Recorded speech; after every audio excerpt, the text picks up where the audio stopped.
जय Bharat dear all बच्चा party. तो लास्ट लेक्चરની અંદર આપણે વાત કરી એનિમલ સેલ બાબતે। આ લેક્ચરમાં આપણે જોવા જઈ રહ્યા છીએ યુકેરિયોટિક સેલમાં બીજું એક example, that is plant cell એટલે કે વનસ્પતિ કોષ। આપણે જોયું કે વનસ્પતિ કોષ અને પ્રાણી કોષમાં જે પહેલો જ તફાવત આવે છે એ કે વનસ્પતિ કોષમાં કોષરસ પટલની બહારની તરફ એક એડિશનલ લેયર છે। એ એડિશનલ લેયર છે એ શાનું છે? કોષ દિવાલનું, બરાબર। તો અહીં આ જે બહારનો જે ભાગ છે એ શું છે? કોષ દિવાલ। અને એ કોષ દિવાલની અંદરની સપાટીએ એક પટલ છે એ શું છે? પ્લાઝ્મા મેમ્બ્રેન એટલે કે કોષરસ પટલ। અહીં જો તમે ધ્યાનથી જુઓ તો કોષ દિવાલમાં આ જે ભાગ છે, જે ભાગમાં કોષ દિવાલ કન્ટિન્યુઅસ મેં બનાવી નથી, એ જે ભાગ છે તે ભાગને કહેવામાં આવે છે પીઠ। એ ભાગને શું કહેવામાં આવે છે? પીઠ। આ વાસ્તવિક રીતે પીઠવાળો ભાગ એટલે એ કોષ રસીય તંતુ આ ભાગોની અંદર આવેલા હશે, જેના દ્વારા આ કોષ જે છે એ એની નજીક રહેલા બીજા કોષો સાથે શું કરશે? દ્રવ્યોની આપ-લે। આ ભાગને કહેવામાં આવે ઇંગ્લિશમાં પ્લાઝ્મોડેસ્માટા એટલે કે કોષ રસીય તંતુવાળો વિસ્તાર, કે જેમાં બે નજીકના એટલે જે એડજસન્ટ સેલ છે એની વચ્ચે શું થાય? દ્રવ્યોની આપ-લે છે એ શક્ય બને। પ્રાણી કોષમાં આપણે જ્યારે કોષ કેન્દ્ર બનાવતા હતા તો કોષ કેન્દ્ર મેં સેન્ટરમાં જ બનાવેલું। અહીં આપણે વનસ્પતિ કોષની વાત કરીએ છીએ તો વનસ્પતિ કોષમાં આપણે ખાસ યાદ રાખવાનું છે કે વનસ્પતિ કોષમાં સૌથી મોટી અંગિકા સ્વરૂપે જે આવેલું હશે એ શું આવેલું હશે? તો કે એ મોટી અંગિકા તરીકે આવેલું હશે અહીં રસધાની। શું આવેલું હશે? રસધાની, જેને ઇંગ્લિશમાં આપણે શું કહીએ છીએ? વેક્યુઓલ્સ। અને ઇંગ્લિશમાં શું કહીએ છીએ આપણે? વેક્યુઓલ્સ। અને એ રસધાનીની અંદર રહેલો હશે ધાની રસ, બરાબર। એની અંદર શું રહેલો હશે? ધાની રસ, અથવા આપણે એને એવું બી કહી શકીએ કે આ જે દ્રવ્ય જે રસધાનીની અંદર આવેલું છે એટલે કે ધાની રસની આપણે વાત કરીએ છીએ એ બનેલો છે H2O પ્લસ મિનરલ આયન્સથી। એની અંદર શું આવેલું છે? H2O આવેલું છે અને એ ઉપરાંત એની અંદર શું રહેલા છે? મિનરલ આયન્સ જે છે ડિઝોલ્વ થયેલા છે। તો આ રસધાની અને એની અંદર આવેલો ધાની રસ અને એ જે મેમ્બ્રેન છે એ મેમ્બ્રેનને કહેવામાં આવે છે રસધાની પટલ। એ મેમ્બ્રેનને શું કહેવામાં આવે છે? રસધાની પટલ। અને રસધાની મોટો વિસ્તાર રોકે છે એને કારણે આપણે એવું કહી શકીએ કે વનસ્પતિ કોષની અંદર જે કોષ કેન્દ્ર છે એ સેન્ટરમાં ન હોતા સેન્ટરથી થોડુંક ખસેલું છે એ હોય, બરાબર। અને એટલા માટે દાખલા તરીકે જો હું અહીં કોષ કેન્દ્ર બનાવું તો કોષ કેન્દ્ર છે એ કંઈક આવા સ્વરૂપમાં નિર્માણ પામશે। અહીં પણ તમારે આ યાદ રાખવાનું છે કે આ કોષ કેન્દ્ર અહીં પણ કેવડું છે? તો કે બેવડા પટલમય રચના છે અને એ પટલ કન્ટિન્યુઅસ નથી। જે જગ્યાએ ગેપ છે બધું શું છે? કોષ કેન્દ્ર છિદ્રો છે। અને એ ઉપરાંત એની અંદર અહીં પણ શું આવેલું છે? જનીન દ્રવ્ય આવેલું છે। અહીં પણ શું આવેલું છે? રંગસૂત્ર દ્રવ્ય। અને અહીં પણ શું આવેલું છે? કોષ કેન્દ્રિકા આવેલી છે। દરેક વસ્તુનું આપણે લેબલિંગ અત્યારે કરતા નથી કારણ કે આપણે ઓલરેડી વનસ્પતિ કોષ પ્રાણી કોષમાં એ જોઈ ચૂક્યા છે। એ જ વસ્તુ અહીંયા આવશે। શું આવશે? કોષ કેન્દ્ર પટલ, પછી કોષ કેન્દ્ર છિદ્રો, પછી રંગસૂત્ર દ્રવ્ય, પછી આવશે કોષ કેન્દ્રિકા અને આ અંદરના વિસ્તારમાં રહેલું જે કોલોઇડલ સબસ્ટન્સ જે છે તેને આપણે શું કહેશું? કોષ કેન્દ્ર રસ। તો આમાં કોઈ ફેરફાર નથી, જેવું પ્રાણી કોષમાં હતું તેવા જ પ્રકારની બધી રચનાઓ છે। અહીં આપણે અગત્યની વસ્તુ એક એ જોવાની છે કે વનસ્પતિ કોષમાં એક અન્ય બેવડા પટલમય રચના છે એ આવેલી હોય છે। એ બેવડી પટલમય રચના જે છે એ રચનાને આપણે કહેશું પ્લાસ્ટિડ, બરાબર। એટલે આમ ઇંગ્લિશમાં તેને પ્લાસ્ટિડ કહેવાય, પણ આ બધી આપણે જે વાત કરી રહ્યા છીએ એ રંજક કણોની કરી રહ્યા છે વનસ્પતિમાં, બરાબર। આમ એ પ્લાસ્ટિડના 3 પ્રકારો થાય: ક્રોમોપ્લાસ્ટ, લ્યુકોપ્લાસ્ટ અને ક્લોરોપ્લાસ્ટ। કયા? ક્રોમોપ્લાસ્ટ, લ્યુકોપ્લાસ્ટ, ક્લોરોપ્લાસ્ટ। એમાં ક્લોરોપ્લાસ્ટ એટલે એનું ગુજરાતી શું થાય? હરિતકણ। તો હરિતકણ જે છે એ અહીં આપણે બનાવી રહ્યા છીએ। આ જે અંગિકા જે છે એ શું છે? વાસ્તવિક રીતે હરિતકણ, અને એનું કાર્ય આપણે સૌ ભણી ચૂક્યા છીએ, પ્રકાશ સંશ્લેષણ। તો આ હરિતકણ નામની અંગિકા જે છે એમાં અંદરની તરફ આવા ખૂબ બધા હરિત દ્રવ્યો ધરાવતા થાઇલેકોઇડ્સ આવેલા હશે અને થાઇલેકોઇડ્સ દ્વારા જે એક પાઇલ છે બને તેને કહેવામાં આવે ગ્રેનમ। અને આવી ગ્રેનમ એકબીજા સાથે પાછી સંકળાય કોના દ્વારા? આંતરગ્રેનમ પટલ દ્વારા. પણ એ બધી વસ્તુ જ્યારે આપણે માત્ર હરિતકણ ભણતા હશું ત્યારે આપણે ડિટેલમાં જોઈશું. એ ઉપરાંત વનસ્પતિ કોષમાં પણ જેમ પ્રાણી કોષમાં આવેલું હોય તેવી જ રચના જે શ્વસન સાથે સંકળાયેલી છે અને એ રચના છે કઈ છે? તો કે એ રચના છે કણાભ સૂત્ર. એ રચના કઈ છે? કણાભ સૂત્ર. અને કણાભ સૂત્ર કઈ પ્રક્રિયા સાથે સંકળાયેલું છે? એ સંકળાયેલું છે શ્વસનની પ્રક્રિયા દ્વારા સાથે. અને શ્વસનની પ્રક્રિયા દ્વારા જ શું નિર્માણ પામે છે? તો કે એનર્જી છે એ નિર્માણ પામે છે. પણ અહીંયા એક વસ્તુ પાછી આપણે યાદ રાખવી પડશે કે પ્રાણી કોષ જે છે, પ્રાણી એટલે પ્રાણી હલનચલન અને પ્રચલન કરી શકે. વનસ્પતિ હલનચલન કરે પણ પ્રચલન કરી શકતી નથી. એટલે આમ તમે જુઓ તો વનસ્પતિ કોષ કરતાં પ્રાણી કોષની અંદર માઇટોકોન્ડ્રિયા એટલે કે કણાભ સૂત્રની સંખ્યા કમ્પેરેટિવલી ઓછી હોય. અને આમ તમારે એ બી યાદ રાખવાનું છે કે માનો કે આપણા જે શરીરની વાત કરીએ તો આપણા શરીરની અંદર માઇટોકોન્ડ્રિયા કઈ કઈ જગ્યાએ વધારે આવેલા હોય? તો દાખલા તરીકે સ્નાયુ કોષમાં વધારે હોય. તો સ્વાભાવિકપણે જે જગ્યાએ એનર્જીની રિક્વાયરમેન્ટ ઝાઝી હશે એવા કોષમાં માઇટોકોન્ડ્રિયાની સંખ્યા છે કેવી હશે? સ્વાભાવિકપણે વધારે હશે. બરાબર?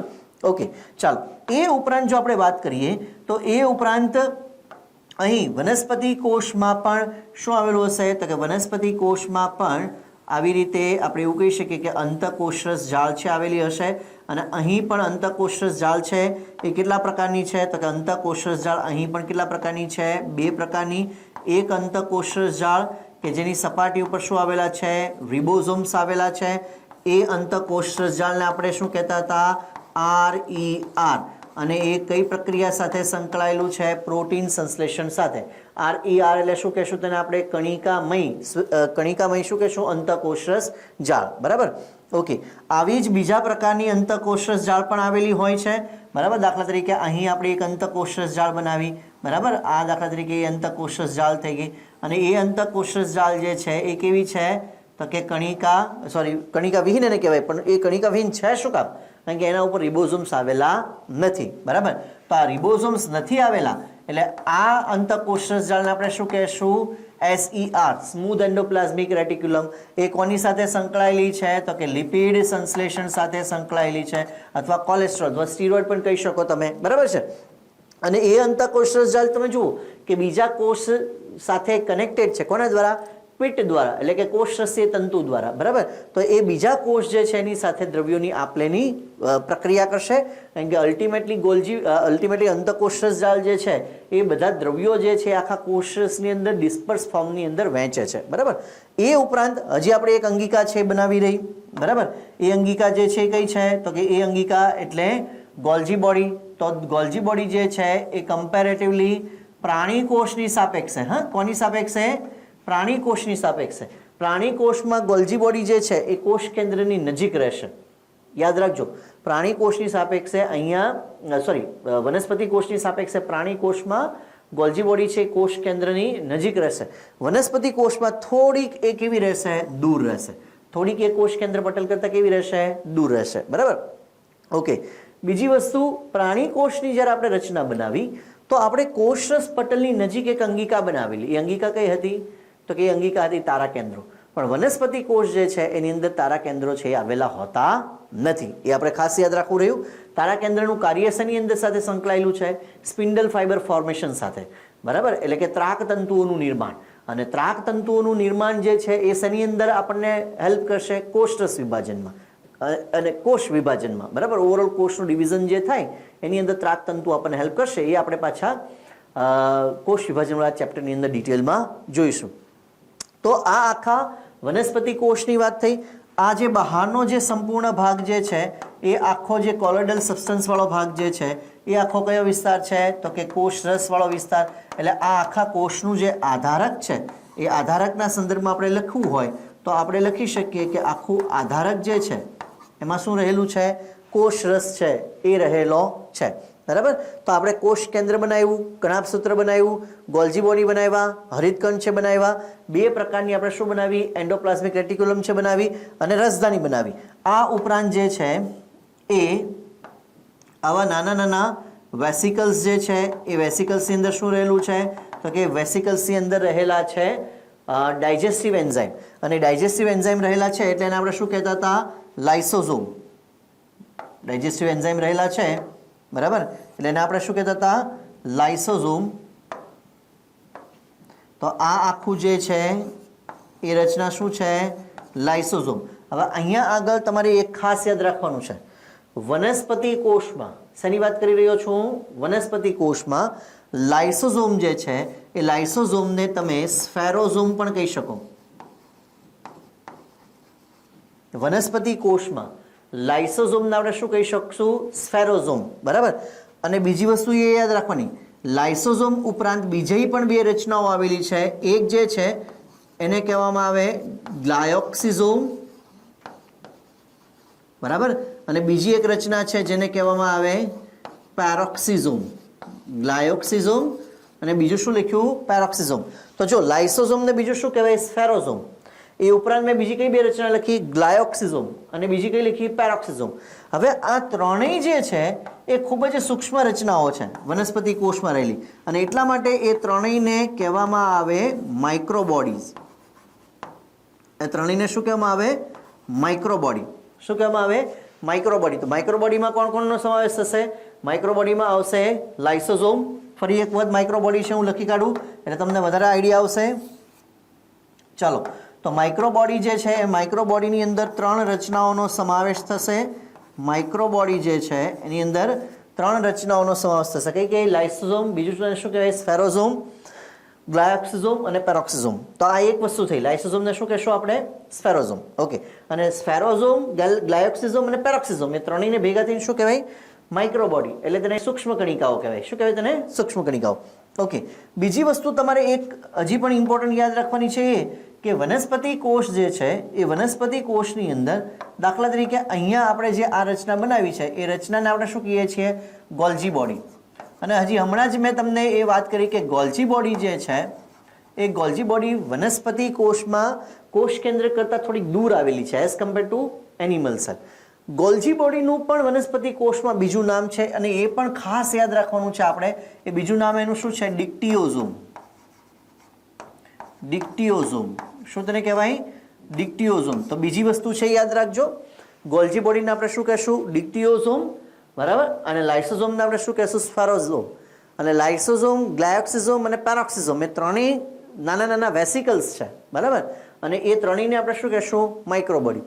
બીજી વસ્તુ અહીંયા આપણે એ પણ જોવાની રહી કે જેમ પ્રાણી કોષની અંદર કોષ રસી કંકાલ આવેલું છે તેમ અહીંયા પણ છે, પણ કમ્પેરેટિવલી એક વસ્તુ યાદ રાખો, જો વનસ્પતિ કોષમાં કોષ દિવાલ છે એટલે કોષનો આકાર, એનું સ્ટ્રક્ચર છે મેન્ટેન થવાનું છે, બરાબર. એટલે વનસ્પતિ કોષને કમ્પેરેટિવલી કોષરસ કંકાલની રિક્વાયરમેન્ટ એટલી બધી રહેતી નથી અને એને પરિણામે વનસ્પતિ કોષમાં માઇક્રોટ્યુબ્યુલ્સ, માઇક્રોફિલામેન્ટ્સ એ કમ્પેરેટિવલી બહુ ઓછા હોય, નિગ્લિજિબલ. પ્રાણી કોષમાં કેવા હોય? વધારે હોય, બરાબર. ચાલો, તો આ સાથે આપણે વનસ્પતિ કોષ અને પ્રાણી કોષ જે છે એની ડિટેલમાં ચર્ચા કરી. વનસ્પતિ કોષ અને પ્રાણી કોષના કેટલાક તફાવત છે હજી આપણે એક વખત જોઈ લઈએ. વનસ્પતિ કોષમાં કોષ દિવાલ હોય છે, પ્રાણી કોષમાં કોષ દિવાલ હોતી નથી. વનસ્પતિ કોષમાં હરિતકણ હોય છે, પ્રાણી કોષમાં હરિતકણ હોતું નથી. તો આ બે વનસ્પતિ કોષમાં હોય છે અને પ્રાણી કોષમાં નથી હોતા એની ચર્ચા કરી. કઈ કઈ? કોષ દિવાલ અને હરિતકણ શેમાં હોય? વનસ્પતિ કોષમાં હોય. શેમાં ના હોય? પ્રાણી કોષમાં ના હોય. પછી દાખલા તરીકે વાત કરી કે તારા કેન્દ્ર. તો તારા કેન્દ્ર જે છે વનસ્પતિ કોષમાં હોતું નથી. શેમાં હોય છે? પ્રાણી કોષમાં હોય છે. એ ઉપરાંત વનસ્પતિ કોષમાં રસધાની કમ્પેરેટિવલી કેવી હોય? મોટી. પ્રાણી કોષમાં રસધાની નથી હોતી અથવા તો હોય છે તો ખૂબ જ નિગ્લિજિબલ ફોર્મમાં, નાના સ્મોલ વેસિકલ્સ ફોર્મની અંદર છે એ આવેલી હોય છે. તો આઈ હોપ કે તમને આખો વનસ્પતિ કોષ, પ્રાણી કોષ, સુકોષ કેન્દ્રી કોષ, આદિકોષ કેન્દ્રી કોષ, એના તફાવતો, એની અંદર રહેલી રચનાઓ, એ રચનાઓના કાર્ય, કદાચ એવું બને કે માનો કે એકાદ બે વસ્તુ અહીંયા આપણીથી છૂટી બી ગઈ હોય તો આ બધી જ અંગિકાઓ પછી આપણી સેપરેટ ડિટેલમાં જોવાના છીએ, બરાબર. દાખલા તરીકે અહીંયા મેં રિબોઝોમ્સ છે બનાવ્યા નથી, બરાબર છે. આપણે બનાવી કાઢીએ. રિબોઝોમ્સ જે છે એ અહીંયા પણ રિબોઝોમ્સની જો આપણે વાત કરીએ તો રિબોઝોમ્સ યુકેરિયોટિક સેલ જ છે, એટલે રિબોઝોમ્સના પ્રકારમાં કોઈ ચેન્જીસ આવવાના નથી. રિબોઝોમ્સ છે કયા પ્રકારના હશે? ATS પ્રકારના, જેવી રીતે આપણે પ્રાણી કોષમાં બનાવ્યા હતા એવા જ. અને એના પણ બે સબ યુનિટ છે, કયા? 60S અને 40S. હવે એ બધાનું સેપરેટ કાર્ય શું છે એ પાછું આપણે ડિટેલમાં અત્યારે જોવાનું નથી. એ આપણે જ્યારે વ્યક્તિગત રીતે આ બધી જ અંગિકાઓ જોઈશું ત્યારે આપણે એની ડિટેલ છે મેળવશું. આઈ હોપ કે તમને આ લેક્ચરમાં પણ મજા આવી હશે મારું કામ એ છે કે તમને મેક્સિમમ કન્ટેન્ટ છે ડિલિવર કરું. કદાચ એવું બને કે ક્યારેક કેટલીક વસ્તુ હું વારંવાર બોલતો હોઈશ અથવા તો એવું બી બને કે એ વસ્તુ ઉપર હું જોર દેતો હોઈશ ને એને કારણે કદાચ વિડીયોની લેન્થ છે એ મોટી થશે. પણ મિત્રો, વિડીયોની લેન્થ જે છે એ મોટી થવાથી તમને એક બેનિફિટ એ બી છે કે નાની નાની વસ્તુઓ જે છે એ આપણે આપણા કન્ટેન્ટમાં જ આવરી લઈએ છીએ અને એને કારણે તમે એમસીક્યુ જે છે એ સરસ રીતે સોલ્વ છે એ કરી શકશો. આઈ હોપ તમને મજા આવી હશે.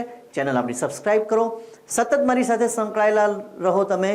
આઈ હોપ કે તમે નોટ્સ છે એ પ્રોપરલી બનાવતા હશો અને એ પ્રમાણે ડેઇલી એમસીક્યુ પણ સોલ્વ કરતા હશો. Stay tune.